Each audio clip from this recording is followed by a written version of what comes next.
ಈಗ ಈ ಶಾಲಾ ಆವರಣದ ವಿಚಾರ 2013ರಲ್ಲಿ ಜಗದೀಶ್ ಶೆಟ್ಟರ್ ಸಿಎಂ ಆಗಿದ್ದಾಗಲೇ ಸುತ್ತೋಲೆ ಹೊರಡಿಸಿರುವಂತದ್ದು ಸುತ್ತೋಲೆ ಇದೆ. ಹೌದು, ಅವರೇ ಅವ್ರ ಕಾಲದಲ್ಲೇ ಚೀಫ್ ಮಿನಿಸ್ಟರ್ ಇರುವಾಗ ಅವರೇ ಮಾಡಿದ್ದು. ಸಾರ್ವಜನಿಕ ಬರೀ RSS ಅಂತ ಅಲ್ಲ, ಎನಿ ಆರ್ಗನೈಸೇಷನ್ ಎಲ್ರಿಗೂ ಅಪ್ಲೈ ಆಗುತ್ತೆ. ಎನಿ ಆರ್ಗನೈಸೇಷನ್ ಸರ್ಕಾರಿ ಶಾಲೆಗಳಲ್ಲಿ, ಆಟದ ಮೈದಾನಗಳಲ್ಲಿ, ಪಾರ್ಕ್ಗಳಲ್ಲಿ, ಗೌರ್ಮೆಂಟ್ ಜಾಗಗಳಲ್ಲಿ ಮತ್ತು ಏಡೆಡ್ ಸ್ಕೂಲ್ಗಳಲ್ಲಿ ಅಲ್ಲಿ ಕೂಡ ಮಾಡಬಾರ್ದು ಅಂತ ಮಾಡಿದ್ದೀವಿ. ಸರ್, ಈಗ ಇನ್ಫೋಸಿಸ್ ಸುಧಾಮೂರ್ತಿ ಹೊರತು ನಾರಾಯಣಮೂರ್ತಿ ಅವರು ಕೂಡ ನಾವು ಈ ಸಮೀಕ್ಷೆಯಲ್ಲಿ ಭಾಗವಹಿಸೋದಿಲ್ಲ ಅನ್ನೋದನ್ನ ಹಿಂಬರ ಕೊಟ್ಟಿದ್ದಾರೆ. ಇದು ಇಂಪ್ಯಾಕ್ಟ್ ಆಗಲ್ಲ? ಅವ್ರಿಗೆ ಸೇರಿದ್ದು ನಾವು ಹಿಂದುಳಿದವ್ರು ಅಲ್ಲ, ಅವರಿಗೆ ಹಿಂದುಳಿದವ್ರ ಸಮೀಕ್ಷೆ ಅಲ್ರಿ. ಅವ್ರು ಬರೆದಿದ್ದಾರೆ ಸರ್.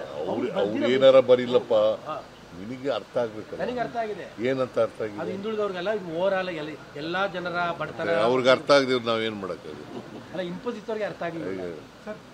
ಇನ್ಫೋಸಿಸ್ ಅಂತಂದ್ರೆ ಅವ್ರು ಬೃಹಸ್ಪತಿನ?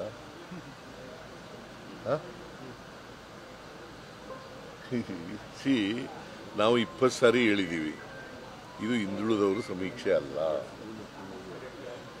ಗೊತ್ತಾಯ್ತಾ? ಇದು ಇಡೀ ಪಾಪ್ಯುಲೇಷನ್ ಸಮೀಕ್ಷೆ. ಹಾಗಾದ್ರೆ ನಾವು ಶಕ್ತಿ ಯೋಜನೆ ಮಾಡಿದ್ದೀವಿ. ಮೇಲ್ಜಾತಿಯವರು ಹೋಗಲ್ವ, ಬಡವರು ಹೋಗಲ್ವಾ? ಗೃಹಲಕ್ಷ್ಮಿ ಮಾಡಿದ್ದೀವಿ, ಮೇಲ್ಜಾತಿಯವರು ಹೋಗಲ್ವಾ? ನಿನ್ನೆ ನೀವೇ 45 ನಿಮಿಷ ಎಲ್ಲ ವಿವರ ಕೊಟ್ಟಿದ್ದೀರಿ. ಇದು ತಪ್ಪು ತಿಳ್ಕೊಂಡಿದ್ದಾರೆ, ತಪ್ಪು ಮಾಹಿತಿ ಹೋಗಿದೆ ಅಂತ ಅನಿಸುತ್ತೆ.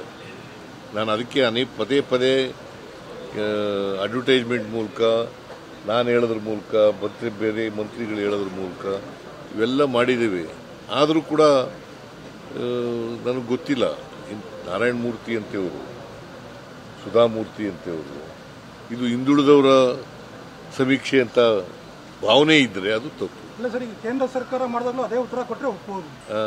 ಈಗ ಕೇಂದ್ರ ಸರ್ಕಾರ ಜಾತಿ ಗಣತಿ ಮಾಡ್ತದೆ, ಆಗೇನು ಉತ್ತರ ಹೇಳ್ತಾರೆ? ಆಗೇನು ಹೇಳ್ತಾರಪ್ಪ? ಇದು ಜಾಣತನದ ಉದ್ದೇಶಪೂರ್ವಕವಾಗಿ ನೆಗ್ಲೆಕ್ಟ್ ಮಾಡ್ತಾರೆ. ಗೊತ್ತಿಲ್ಲ ನನಗೆ, ಅವ್ರಿಗೆ ತಪ್ಪು ಮಾಹಿತಿ ಇರಬಹುದು. ಇದು ಹಿಂದುಳಿದವರ, I am making it very very clear. ಇದು ಎಲ್ಲ ಜನರ,